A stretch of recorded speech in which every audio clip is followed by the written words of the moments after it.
The telehealth market was evaluated at almost $50 billion in 2019. And since then, it went to 195 billion in 2024. And by 2030, it's going to hit $460 billion. Wow. So you see, it's just becoming such an encompassing market. And, as long as it's used for what's intended purpose, it will help patients. That to me is the most important driven force that I run this practice. I want to help patients. Martians landed. Yes. Wearing Prada suits. Yes. Drinking Henry Seltzer. Yes. Chewing juicy fruit. Yes, and? Your branding here. Yes, brand. Your message here. Yes, and? A verse about. Yes. Your product here. Yes. I'm Hersh Redmond. Yes, and? I'm a message therapist. Yes. And I have a podcast. Yes, brand. That's right, that's it. Yes. We'll help you fix the world. Yes. Or your bottom line. All right. Your bottom line. Get it. I get it. Welcome to the Yes Brand Podcast.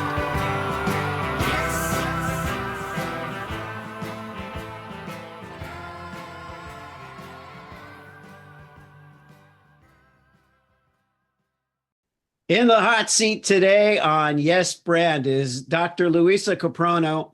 She is the founder of TeleMed FM, maximizing time and capabilities for high-risk pregnancy care. She's the author of Push Then Breathe, and she is a maternal-fetal medicine MFM physician specialist. And she has a fascinating story. She's been on my Truth Tastes Funny podcast and is now here with us on Yes Brand. We're going to talk a lot about the industry, telemedicine, and the benefits for the physicians and, of course, for the patients. So welcome. Very much excited to have you on this podcast, Luissa. How are you? Doing great. Thank you for having me again. It's such a pleasure always to get to be in front of your listeners and also chat with you. Yeah, I'm so glad to have you. So for those who may not be familiar with you yet, share a little of your background as far as how you got into medicine and what it took to get to the point of opening a practice. In 30 seconds or less, right? Yeah, no, you could take more than 30 seconds. So to start with, I always wanted to become a physician, become a doctor since I was a fifth grader. I was a very sickly child, and I finally, pretty much had failure to thrive. Didn't eat much because I was always sick. And in the second grade, finally, my pediatrician decided that, yes, they will give me the surgery that I needed. I had chronic tonsillitis, and now it's spreading to my heart. And they did the surgery practically with no anesthesia in communist Romania. In those times, we didn't practice anesthesia, and I was pretty much tied up to a metal chair. My head was propped, stillless, and my mouth was propped open, and here they're just coming out. But, it's not funny, even though now I'm smiling, laughing rather, but that was not funny. So after that entire shock, right, kind of went away and I healed, all of a sudden, I started feeling great. I started eating, I had an appetite, I wasn't sick anymore. So it just became such a revelation that the power of a physician, a power of a human being to heal, to organically heal and help people regain their most prized value in life, which is their health, really. Because without health, really nothing else is as important, because we can't really enjoy our lives and our family and so forth. So fast forward, when I was 18, I was getting ready to go to take my medical school admission exam.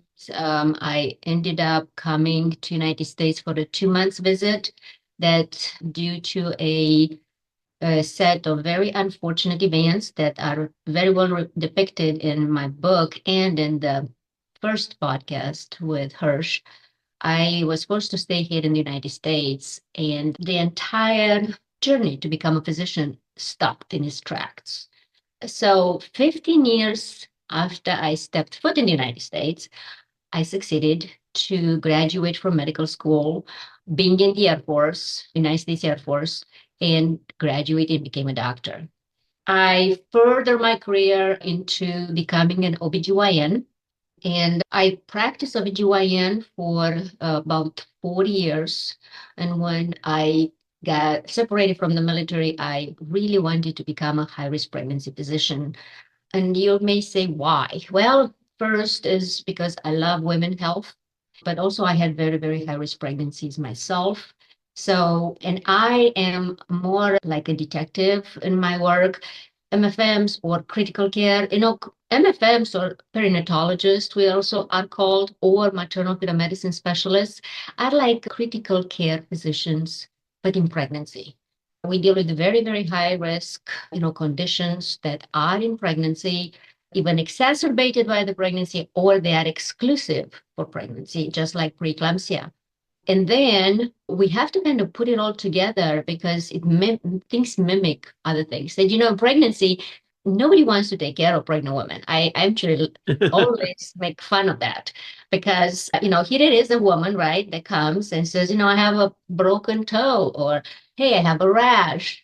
And then comes the nemesis, positive urine pregnancy test. And all the physicians run the other way. And I say, I did not know that. oh my God. It's like all of a sudden we become lepers. We have leper and nobody wants to touch us. It's okay. It's okay to touch us. We're just pregnant. That's the only difference. So actually, I think it's very, very hilarious, except for OBGYNs, and MFMs, most other physicians are kind of scared of pregnancy in general. So that's how the story is that I became a physician, a high-risk pregnancy physician. I graduated, and I think that will be interesting because it's gonna help with the next phase in this podcast. Most specialists graduate and finish with as maternal-fetal medicines at 32 years of age. And I graduated as an MFM as 45. Right. And so your journey, in addition to being forestalled, for quite a bit, now when you came into practice, you had to figure out a new approach that would kind of, satisfy what you wanted to accomplish in that role. So I took a position, as a medical director for a large organization in the Midwest for about 5 years. Then I moved on and got another corporate director position here in Texas, and that was another 5 years into the making. And then in 2022, right at the tail end of COVID, that practice that I ran closed down. The company that was running it was a private company. It was for financial considerations because of the COVID, constraints, the entire financial fallout that happened because of the pandemic. They closed the practice here in San Antonio, Texas.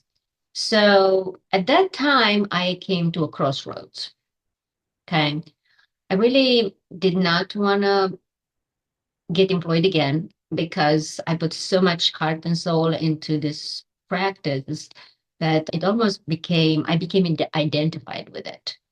And I said, it just hurts too much to start again. So then I started thinking and I said, I have worked in telemedicine through pandemic.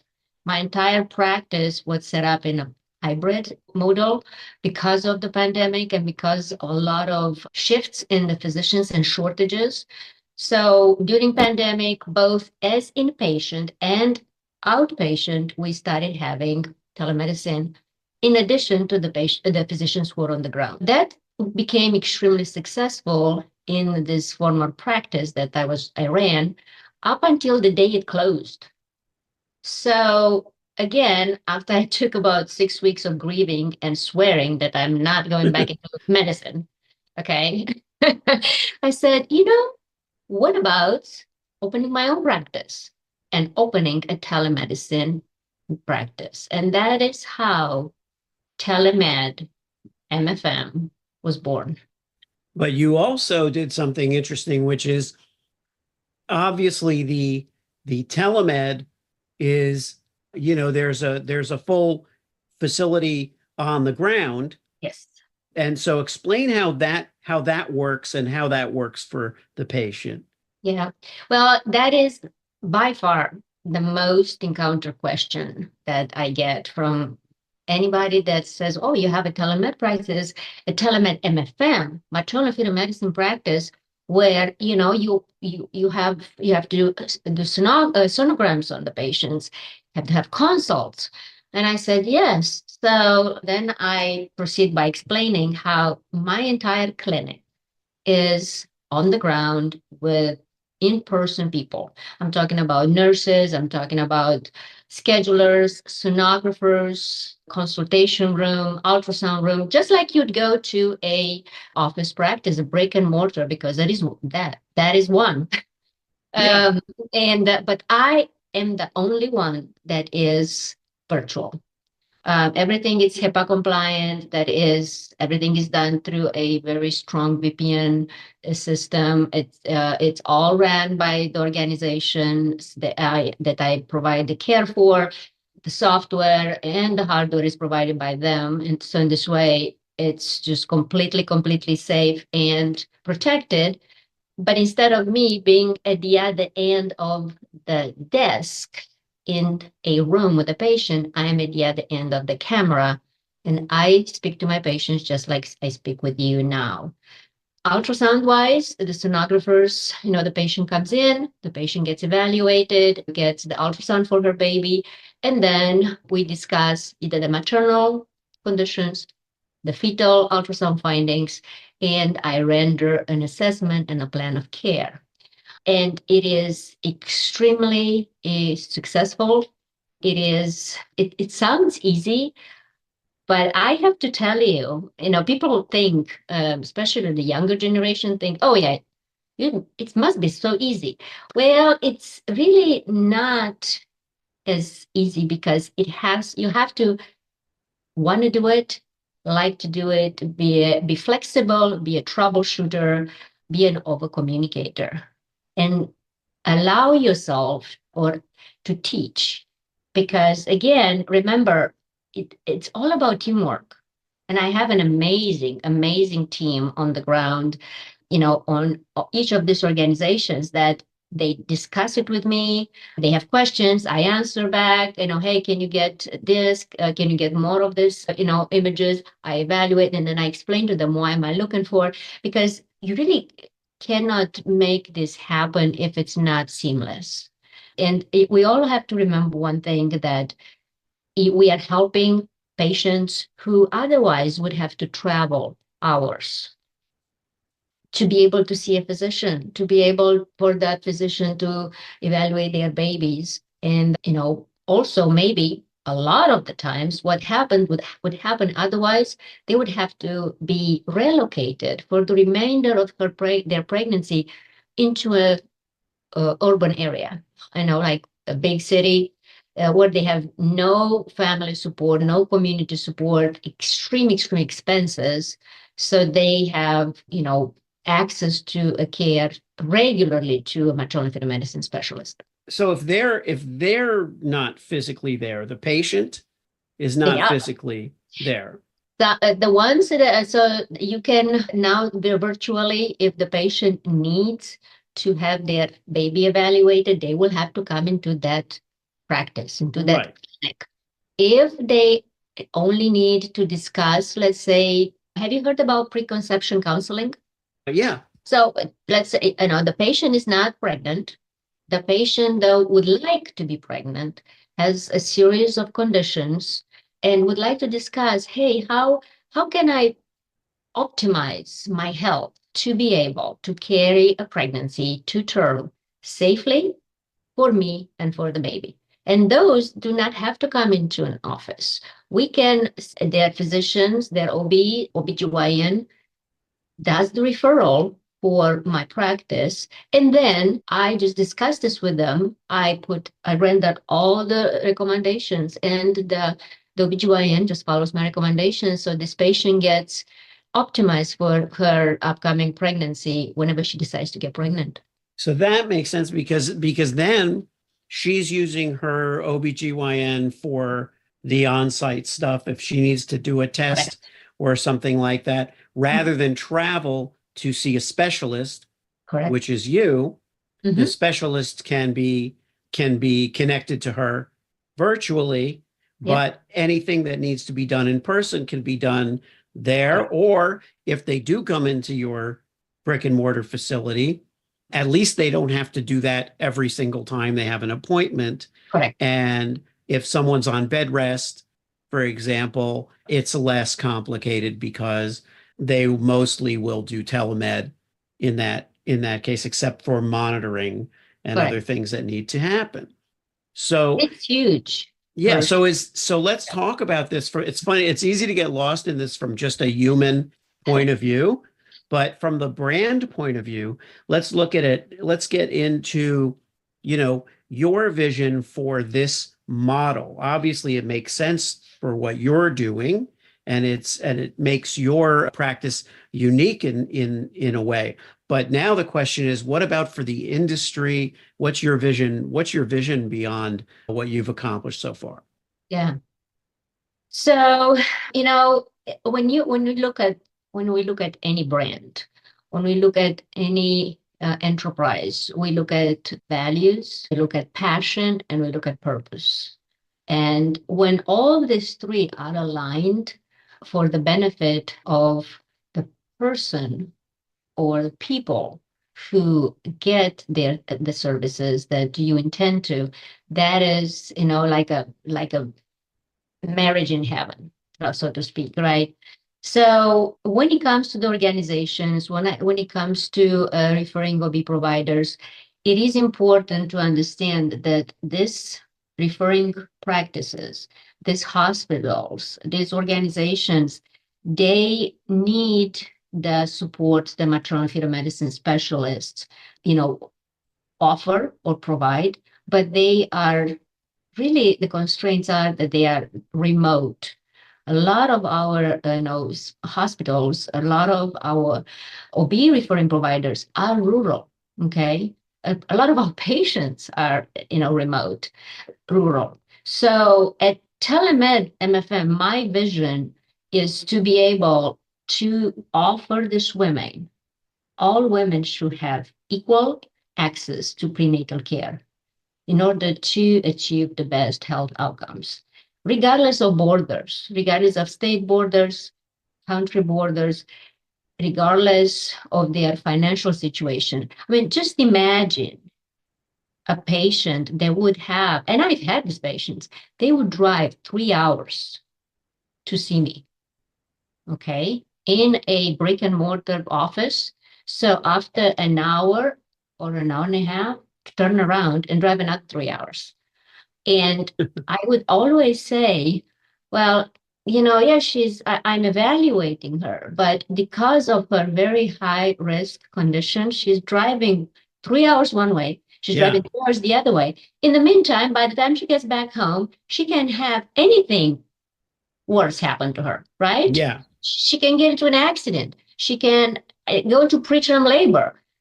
I mean, she can have all these complications. And what is the purpose? The purpose is to keep her safe. Well, we are not doing that. We're far from that. We're just doing the opposite. We're putting her in harm's way repeatedly to be able to, we think, to help her.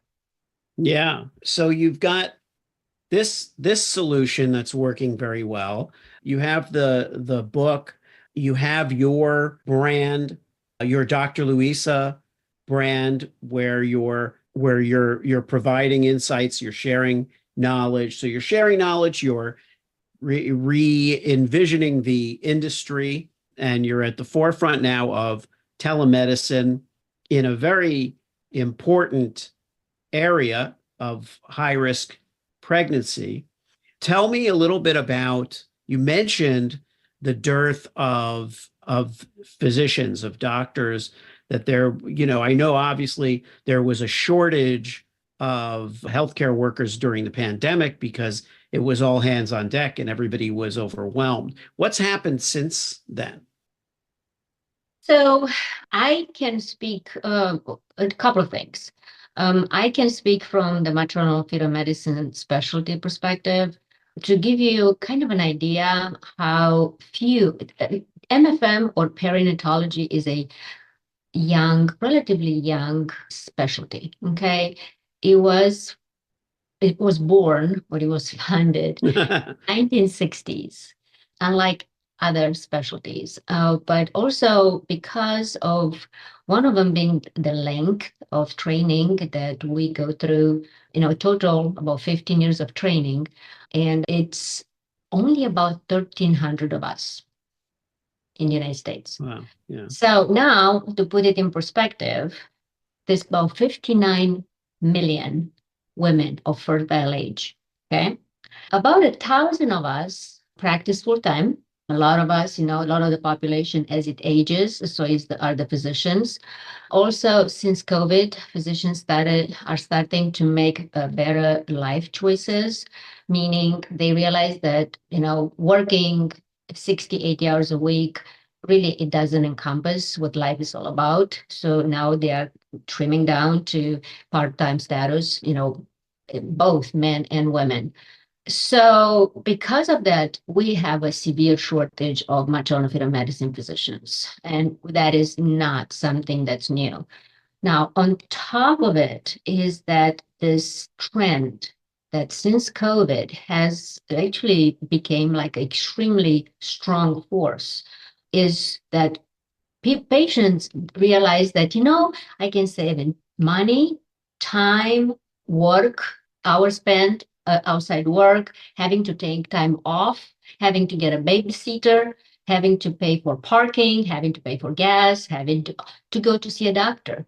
When a lot of this, appointments can be done virtually. So again, shortage of physicians. So you have a lot of patients. So you have a lot of demand and not so much supply. Then you have this new philosophy that, what, I can get good services, just by turning on my camera on my phone, and it's just ease of use. So that is just creating a trend that is so interesting how it's feeding off, because it's not only MFM, right? It's also all kind of specialties, except for the procedural type specialties. All the other specialties are going to be able to offer telemedicine, whether it's post-op checks, follow-ups, initial evaluation. Am I correct? Yeah. Yeah. So my kind of closing question on this would be for people who are listening, who are interested in this, but let's say they are somewhere else, they're in another country, they're geographically removed from where your brick and mortar practice is, of course. But what should someone outside of the, just from anywhere who's hearing this and interested in what you're doing and TeleMed, what do you suggest for them? Well, a couple of things that I want to say is that I'm going to give you a couple of statistics. And why? Because if you give people statistics, then they realize how the trend goes. Okay. So I can tell you that by 2025, about 43% of the US population is expected to become regular telehealth users. Wow. The telehealth market was evaluated at almost $50 billion in 2019. And since then, it went to 195 billion in 2024. And by 2030, it's going to hit $460 billion. Wow.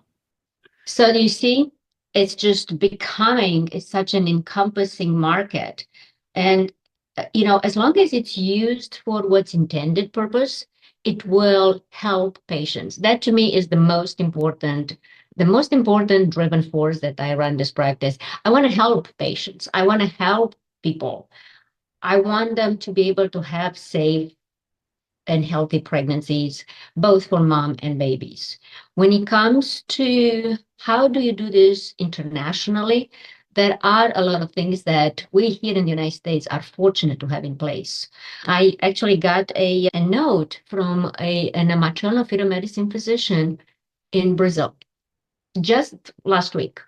And she's saying, well, I am impressed with your TeleMed MFM. How do you do it? So I wrote her back and she said, well, how do you scan patients? So I told her we have dedicated maternal-fetal medicine specialized sonographers who do that. He says, oh, in our country, our physicians scan every patient. So this is not possible for us. So do you see what I mean? You need the resources. You need to invest in resources. You need to invest in the people who can make your team in order to be able to offer the services. So we are an advantage. You know, when I come from my humanitarian missions, I cannot help to thank my stars. How blessed I am to be living in the United States. Because you go into a humanitarian mission, you serve, like I serve, and you see how hard it is to make things work for the patients when compared with the United States, when you're safe. Because it's all about safety and it's all about good outcomes for yet another human being, like, you know, our fellow human beings. If you liked the show, Yes, and it worked for you, yes, that, subscribe and leave a yes, friend. 5-star review.